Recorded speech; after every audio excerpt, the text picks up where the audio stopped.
Everyone, अस्सलाम वालेकुम, नमस्ते जी, सत श्री अकाल एंड जय श्री राम। कैसे हैं आप लोग? आई होप आप लोग ठीक होंगे और मैं भी बिल्कुल ठीक हूँ, एकदम बढ़िया। आज की वीडियो पे हम लोग रिएक्शन देने वाले हैं। वीडियो का टाइटल होने वाला है कुंतेश्वर कुंतेश्वर महादेव टेम्पल। और इस वीडियो के ऊपर आज हम लोग रिएक्शन देंगे और ये है कंटूर यूपी में है। और इसके बारे में हम कुछ फैक्ट्स जानेंगे जो कि हम नहीं जानते, माइट भी आप लोग भी नहीं जानते होंगे। मुझे किसी ने ये वीडियो सजेस्ट किया था तो मैंने कहा चलो मैं आप लोगों से भी शेयर करती हूँ। हम सब मिलकर देखते हैं ये वीडियो। वीडियो अच्छी लगे तो लाइक कीजिएगा एंड कमेंट करना बिल्कुल मत भूलिएगा। चलते हैं वीडियो की तरफ, हियर वी गो।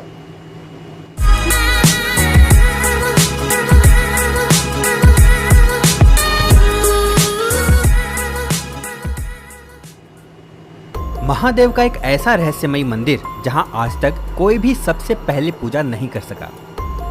कोई अनजान शक्ति इस मंदिर में आकर रात को ही कर जाती है शिवलिंग की पूजा। और ये शिवलिंग भी कोई सामान्य शिवलिंग नहीं, बल्कि वो शिवलिंग है जिसकी पूजा करने के लिए ही स्वर्ग से लाया गया था पारिजात वृक्ष, जिसे कल्प वृक्ष भी कहते हैं।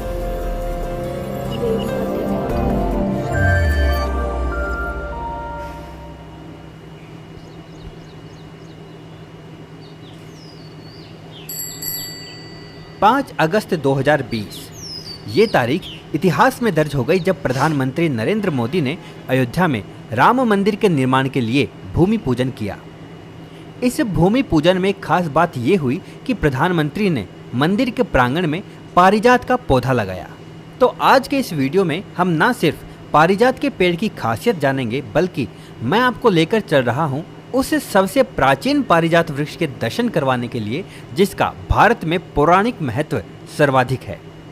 इस वक्त हम हैं उत्तर प्रदेश के बाराबांकी जिले में और इस ग्रामीण सड़क से हम बढ़ रहे हैं एक पौराणिक गांव किंतूर की तरफ, जहां विराजमान है कुंतेश्वर महादेव। किंतूर गांव का ये कुंतेश्वर महादेव मंदिर अपनी अलग पहचान के लिए जाना जाता है।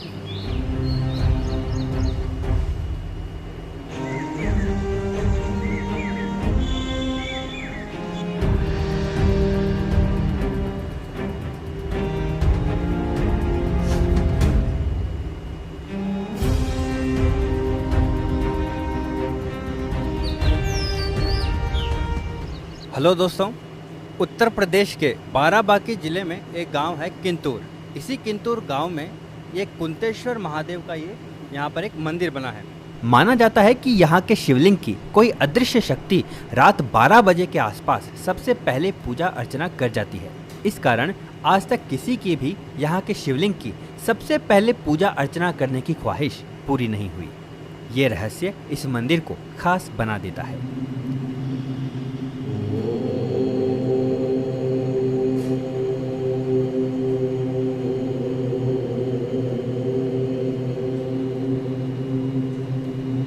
पर प्रश्न है कि कौन है वो अनजान शक्ति जो रात के अंधकार में शिवलिंग की पूजा कर जाती है।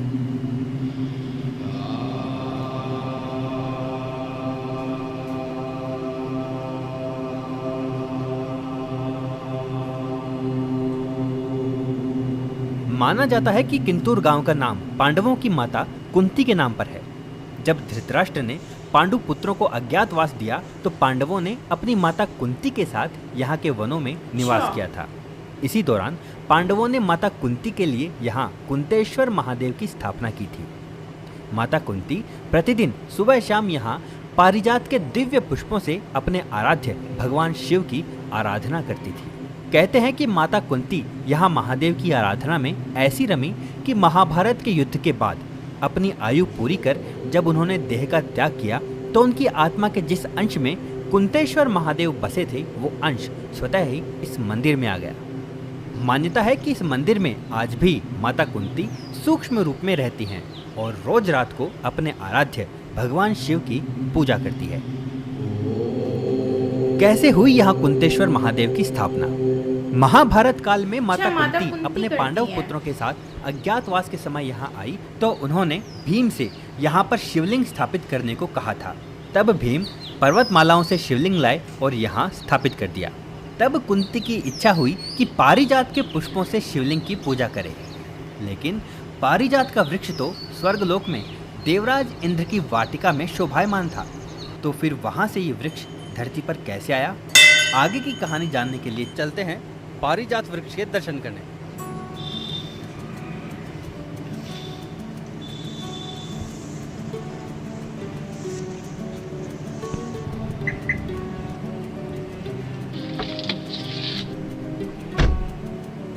ये इनकी ही पारिजात अपनी का ये फैमिली वृक्ष कर दिया किंतूर से लगभग 2.5 किलोमीटर दूर बरौलिया गांव में स्थित है। ग्रामीण क्षेत्र के मनोरम प्राकृतिक वातावरण से गुजरते हुए हम करीब 5 मिनट में पारिजात ये कितना वृक्ष के धाम सुकून पहुंच वाला गए।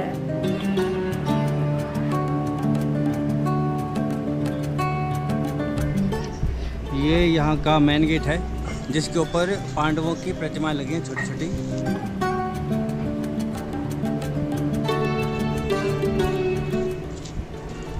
ये आप सामने दर्शन कर सकते हैं पारिजात वृक्ष के। इस वृक्ष के दर्शन करते ही ज्ञात हो जाता है कि इसकी छवि सचमुच अलौकिक है। इसके चमकदार तने और शाखाओं से दिव्य आभा निकलने का एहसास होता है। फूल कब आता है इस पे? फूल भैया उधर जून जुलाई में। जून जुलाई में। हाँ, 6 महीना हरा भरा रहा था, 6 महीना सूखा था। हाँ, तभी तो सूखे थे। अब सूखा है। ये यहाँ पर एक बोर्ड लगा है जिस पर लिखा है कि स्वर्ग से उतरा एक वृक्ष पारिजात। इस पर लिखा है कि सर्व कामनाओं को पूर्ण करने वाले पारिजात वृक्ष, जिसको कल्पतरु, कल्पदानी या कल्प वृक्ष भी कहते हैं, इसके बारे में पौराणिक धारणा ये है कि समुद्र मंथन से प्रकट 14 रत्नों में एक ये है। देवगण इसे स्वर्ग ले गए। पांडव अज्ञातवास के समय अपने तपोबल से स्वर्ग से पृथ्वी पर इस वृक्ष को लेकर आए तथा अर्जुन ने अपने बाण से पाताल तक छिद्र करके इसे रोपित कर दिया। इसी कारण यह वृक्ष प्राचीन समय से ही पूजनीय रहा है। पारिजात वृक्ष के पास एक मंदिर बना है। तो पुजारी जी, किन का मंदिर है? कौन विराजमान है? सीताराम जी।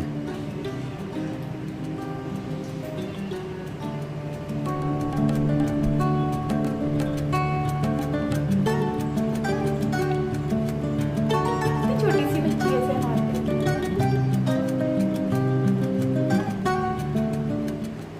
तो ऐसा क्या है पारिजात के वृक्ष और इसके फूलों में जो इसे बनाता है इतना खास? मान्यता के अनुसार ये दिव्य वृक्ष स्वर्गलोक से यहाँ लाया गया है। धरती पर इस वृक्ष की आयु लगभग 5 से 7 हजार साल पुरानी है। इसकी ऊंचाई से भी ज़्यादा इसके तने का परिमाप है। इस वृक्ष की ऊंचाई करीब 45 फीट तथा इसके तने का परिमाप लगभग 50 फीट है। इसके फूल सफ़ेद रंग के और छोटे होते हैं। फूलों का निचला भाग चटक नारंगी रंग का होता है। सूखने पर ये फूल सुनहरे हो जाते हैं। ये फूल केवल रात में खिलते हैं और सुबह होते ही अपने आप पेड़ से झड़ जाते हैं। इनकी खुशबू बहुत ही मोहक होती है। रात के समय खिलने से इनकी मोहक खुशबू दूर दूर तक फैल जाती है। फूल लगने वाले दिनों में इस पर इतने फूल लगते हैं कि जितने फूल सुबह नीचे गिरते हैं उससे भी अधिक फूल उस रात को नए खिल जाते हैं। पूजा के लिए इसके पुष्पों को कभी भी तोड़ा नहीं जाता, बल्कि टूटकर नीचे गिरे हुए फूलों को ही उठाया जाता है। पारिजात के फूलों से हर यानी भगवान शिव का श्रृंगार किया जाता है, इसलिए पूजा के लिए इसे हर उठाया श्रृंगार या हर श्रृंगार भी कहा जाता है। पारिजात, कल्प वृक्ष व हर श्रृंगार के अलावा इसके अन्य नाम हैं शेफाली, प्राजक्ता और शिवली। ये फूल पश्चिम बंगाल का राजकीय पुष्प है। हरसिंगार के इन फूलों का केवल दैवीय महत्व ही नहीं बल्कि औषधीय महत्व भी बहुत अधिक है। इसके फूलों से लेकर पत्तियां, छाल एवं बीज भी बेहद उपयोगी हैं।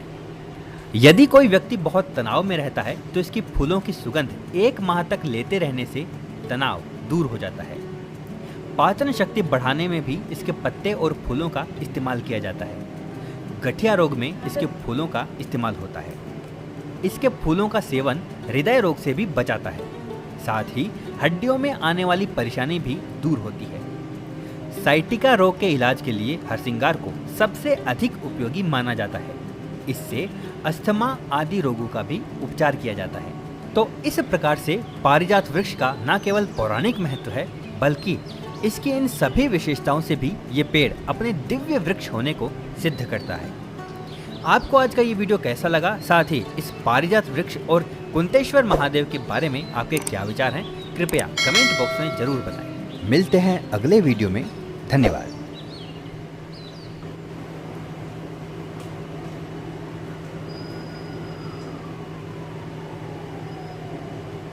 कि गाइस तो ये वीडियो है और जिसमें कुंतेश्वर महादेव जी का टेंपल है, जो कि बहुत ही एक गांव के अंदर बना हुआ है। किंतूर विलेज है जहाँ पर बना हुआ है। और ये किंतूर बेसिकली इस वीडियो में बताया जैसे कि माता जो कुंती थी उनके नाम से बनाया गया है। और इस मंदिर में सबसे पहले पूजा कौन करता है, वो भी रात के टाइम पर।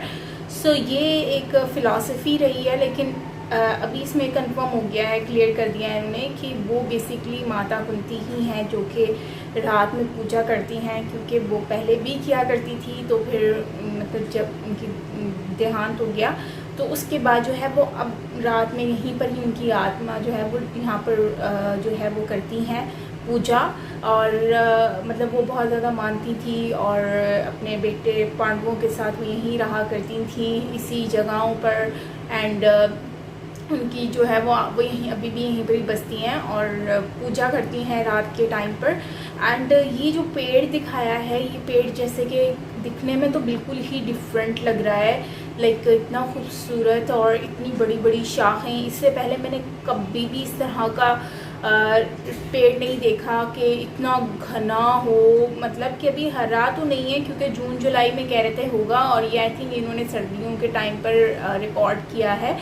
तो उस टाइम पर तो इसमें फूल नहीं थे, लेकिन अब फूल आ गए हैं और आ गए होंगे। जून जुलाई का मंथ चल रहा है, जुलाई का मंथ चल रहा है। सो कहने का मतलब सिर्फ यही है कि काफ़ी खूबसूरत तरीके से इन्होंने जो है ये सारा कुछ सिस्टम बनाया है। और जिस तरह से मतलब सिस्टम लाइक इसके आसपास का जो इन्वायरमेंट क्रिएट किया है, वहाँ पर मंदिर भी है एक छोटा सा, और मतलब गौ माता भी है, और बहुत सारी चीज़ें हैं। और पेड़ के बारे में भी बताया गया है। इस पेड़ की बहुत ज़्यादा वैल्यू है क्योंकि ये पेड़ आम पेड़ नहीं है, और इस पेड़ को मतलब यहाँ का नहीं है, ये पेड़ लाया गया है। और कितना पुराना पेड़ है, लेकिन अभी भी वैसे का वैसा ही लग रहा है। और मुझे नहीं आइडिया था कि इतनी देर तक भी पेड़ जो हैं वो रखे रहते हैं। मतलब कि हर चीज़ का एक्सपायर होने का एक टाइम होता है। सो इन पेड़ों का भी तो होता ही होगा, लेकिन जिस तरह से ये पेड़ इतना घना लग रहा है, अभी तो खैर क्योंकि ये सर्दियों में मुझे लग रहा है इन्होंने रिकॉर्डिंग की है, तो अब तो जून जुलाई चल रहा है, तो अब तो हरा भरा हो गया होगा। एंड इसकी जो शाखें हैं ये इतना घना लग रहा है दिखने में, तो उससे आइडिया हो रहा है कि ये पेड़ कोई आम पेड़ नहीं है, इट इज़ वेरी डिफरेंट और इसकी बहुत ज़्यादा मान्यता है। एंड ऑल्सो इसके जो फूल हैं वो आम फूल नहीं है, जैसे शिवलिंग को सजाने के लिए ये फूल यूज़ किए जाते हैं। इसका कलर कॉम्बिनेशन बहुत खूबसूरत है, जैसे कि इन्होंने पिक्चर में शिवलिंग के ऊपर सजाया हुआ दिखाया कि येलो एंड वाइट का कॉम्बिनेशन वाज अमेजिंग, मुझे बहुत ज़बरदस्त लगा। एंड ऑल्सो शिवलिंग के अलावा जो है वो इसको आप जो है वो अपनी हेल्थ के लिए भी यूज़ कर सकते हैं। सच एज़ अगर आपकी बॉडी में पेन है, हड्डियों में पेन है, आपकी तबीयत ठीक नहीं है, तो उसके बहुत सारे पर्पस हैं, उसके लिए ये यूज़ किया जा सकता है। सो एज अ मेडिसिन भी आप मेडिटेशन के तौर पर भी आप इसे यूज़ कर सकते हैं, which is very good. And ये चीज़ मुझे बहुत ज़्यादा अच्छी लगी है। एंड ये छोटा सा एक गाँव है जहाँ पर इन्होंने दिखाया है, जहाँ माता कुंती जो है वो अपने बेटे पांडवों के साथ रहा करती थी। तो फिर उसके बाद जो है वो उनके देहांत के बाद जो है वो उनकी आत्मा यहीं पर ही बसती है। एंड वो शिव जी की रात में पूजा भी करती हैं, और सुबह में मतलब फिर लोग जब आते हैं तो उनको वो देखते हैं तो वो बोलते हैं कि ये क्या है, लाइक हाँ यहाँ पर कोई है जो पहले ही पूजा कर चुका है ऑलरेडी। सो है गाइस, ये थी हमारी आज की वीडियो। आई होप कि आपको अच्छी लगी होगी। एंड इस तरह की इंटरेस्टिंग वीडियोस जो हैं वो आप मुझसे शेयर करते रहा करें, हम ज़रूर देखेंगे। सो मिलते हैं नेक्स्ट वीडियो के साथ। टिल देन टेक केयर, अपना बहुत बहुत बहुत सारा ख्याल रखिएगा। एंड यस, मिलते हैं नेक्स्ट वीडियो के साथ। टिल देन टेक केयर, अपना बहुत सारा ख्याल रखिएगा। Bye bye.